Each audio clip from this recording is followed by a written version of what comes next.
Ma routine trading, 10 minutes pour trouver les meilleurs trades. Ce message, je le reçois tous les jours. Des traders qui ont découvert que les meilleurs trades ne se font pas le matin, mais à 15h, en seulement 10 minutes de préparation. J'ai divisé mon temps de trading par 10 et j'ai doublé mes profits. Comment? Regarde, 14h50, j'ouvre mon PC, à 15h, trade placé et à 16h, résultat. Et ça tous les jours. Pendant que 90% des traders passent leur journée collés aux écrans, épuisés, en surtradant, et moi j'ai découvert le moment parfait. Le sweet spot que personne n'exploite. Dans exactement 10 minutes, tu auras ma routine complète, celle qui génère 90% de mes profits, y compris pourquoi 15h est le moment magique, l'erreur fatale du matin et littéralement tout ce que je fais. Avant, je passais ma pause déjeuner et ma soirée sur les charts. Résultat, j'étais fatiguée, je surtradais et j'avais beaucoup de pertes. Aujourd'hui, je passe 10 minutes à 14h50 et je sais exactement quoi trader à l'ouverture US. Dans cette vidéo, tu vas voir ma checklist récession en 4 étapes. Les 3 sites que je check toujours, comment j'identifie un setup de haute qualité en 30 secondes et mon filtre secret pour éviter 90% des mauvais trades.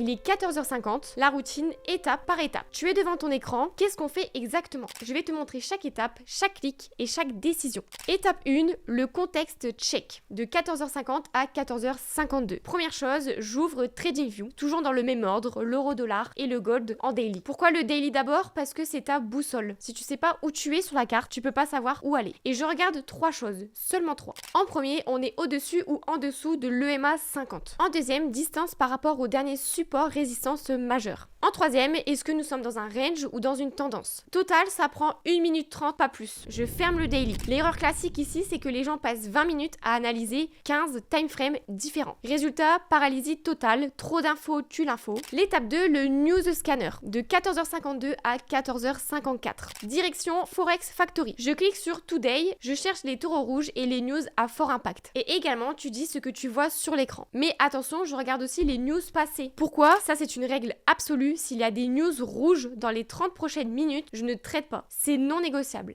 J'ai appris ça à mes dépens. Et ça prend 2 minutes chrono. Ensuite, je ferme Forex Factory. L'étape 3, c'est le setup. Donc de 14h54 à 14h57. Je retourne sur TradingView, cette fois sur le M1, et c'est mon terrain de jeu principal. Ma méthode, je l'appelle le triple S. Structure, signal, sécurité. D'abord, la structure, je cherche quoi? Un break of structure récent. Ensuite, le signal, mon setup préféré. Le retest du niveau cassé. Il teste l'ancien support qui est devenu résistance. Et bingo, c'est exactement ce que je cherche. Enfin, la sécurité. Mon stop loss, il va où? Au-dessus du premier high et je vise 1 pour 2 ou 1 pour 3 en moyenne. Si un de ces 3 éléments manque, je passe. Pas de oui mais peut-être. Non. C'est les 3 là ou rien. Je regarde le gold. S'il n'y a rien d'intéressant, je bascule sur l'euro USD. Deux paires, pas besoin de plus pour avoir des opportunités chaque jour. La 4e étape, le trade plan. Donc de 14h57 à 15h. Et c'est exactement là que 90% des traders échouent. Ils voient le setup et ils cliquent. Et moi, je fais quoi? Je planifie. Je sors mon carnet, oui, papier, stylo. Et pourquoi? Parce que l'acte d'écrire grave le plan dans ton cerveau. Et j'écris l'euro USD short. Entrée 1.058, stop loss à 1.0968 est égal 10 pips. Risque X euros. Puis la question clé à se poser, c'est qu'est-ce qui invaliderait ce trade? Parce qu'il est très important d'identifier les angles morts avant d'entrer dans le trade. Et non pas après, ou pire, se manger un stop loss alors qu'on aurait pu l'éviter. Ensuite, on a l'exécution à 15h. En général, c'est entre 15h et 16h que mes opportunités sonnent. Lorsque c'est le cas, je rentre et j'attends. Je ne fais rien, je ferme MetaTrader 4 et c'est fait, le trade, il va vivre sa vie. Erreur classique ici, rester devant l'écran à regarder chaque bougie. Pourquoi faire? Pour stresser? Pour sortir trop tôt sur une micro-variation? Non, tu as fait ton analyse, tu as placé ton trade, maintenant tu laisses les probabilités jouer.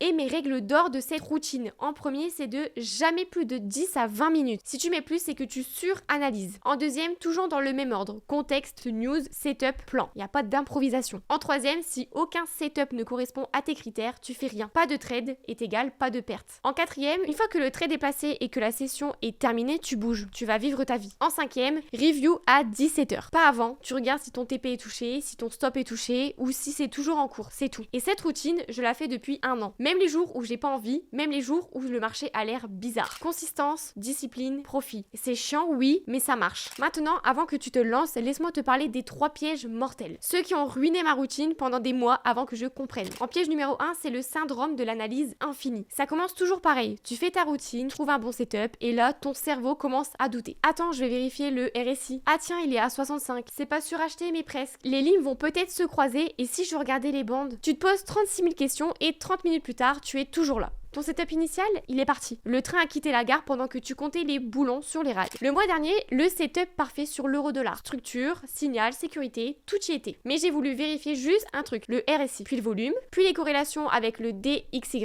Résultat, j'ai raté l'entrée. Le trade a fait 350 € de profit en volée parce que j'ai voulu être trop parfaite. La vérité brutale, c'est que si tu as besoin de 10 indicateurs pour confirmer un trade, c'est que ton setup de base, il est pourri. Un bon setup, ça se voit en 30 secondes. Structure, plus signal, plus sécurité. Point final. Piège numéro 2, la tentation du multiscreen. Celui-là, c'est le piège des faux productifs. Tu te dis, plus je regarde de pair, plus j'ai de chances de trouver le bon setup parfait. Mais c'est faux. Ce qui se passe vraiment, c'est que tu ouvres l'euro USD, ce qui est pas mal, GBP USD, ouais, l'USD JPY, qui est intéressant, l'euro GBP, ah ça c'est pas mal, l'USD canadien, oh attends, ça c'est pas mal aussi, et 15 paires plus tard, tu as 8 setups potentiels. Et du coup, résultat, ton cerveau, il est en surchauffe. Et tu finis par prendre le pire trade du lot, parce que tu ne peux plus réfléchir, clairement. Et j'ai un élève, Mathieu, il regardait 13 paires, 13. Et ses résultats, c'était 15% par mois en moyenne. Et je l'ai forcé à se limiter à 3 paires. L'euro-dollar, le GBP USD et le gold. Et le premier mois, plus 148 €. Deuxième mois, plus 530 €. Et pourquoi? Parce qu'il connaît maintenant ces 3 paires par cœur. Il sent quand elles vont bouger, il reconnaît leur pattern. Et la règle d'or, c'est mieux vaut maîtriser 3 paires que survoler 20 paires.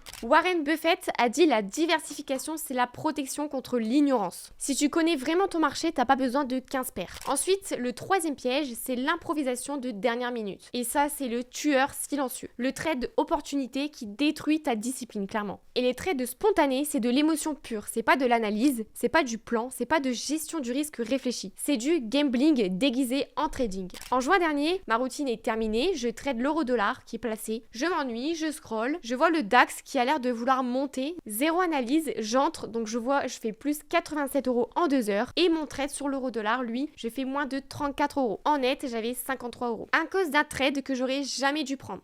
Et depuis, ma règle absolue, c'est que une fois que ma routine est finie, je ferme TradingView. Je désinstalle même l'application de mon téléphone jusqu'à 18 h. Oui, c'est radical, mais c'est efficace. Et le point commun de ces 3 pièges, c'est l'ego. L'ego qui te dit que tu peux faire mieux que ta routine, que tu es plus malin que ton système et que cette fois-ci, c'est différent. Sauf que c'est jamais différent. Ta routine, c'est ton garde-fou. C'est elle qui te protège de toi-même, de tes émotions et de tes impulsions. Et la respecter, c'est pas de la rigidité, mais c'est de la sagesse. En fait, ces 3 pièges, je les ai tous faits plusieurs fois. Ils m'ont coûté des milliers d'euros. Et aujourd'hui, ma discipline, c'est ma force. 10 minutes, 3 paires, un plan et point final. Et c'est cette discipline qui fait la différence entre les traders qui durent et ceux qui disparaissent. Voilà, 10 minutes qui ont changé mon trading et qui vont changer le tien. Mais par contre, attention, cette routine, c'est comme une salle de sport. Si tu y vas une fois, ça sert à rien. Alors voici ton plan d'action. 1. Screenshot cette vidéo, maintenant. Ensuite, les 4 étapes, les horaires, tout. Mets-le en fond d'écran s'il faut. Mets une alarme à 14h45. 5 minutes pour te préparer mentalement. Commente routine 15 h. C'est un engagement public. Parce que dans une semaine, tu reviendras dire tes résultats, tu vas les imprimer et dedans, tu vas mettre les 4 étapes détaillées, plus ton espace pour tes notes.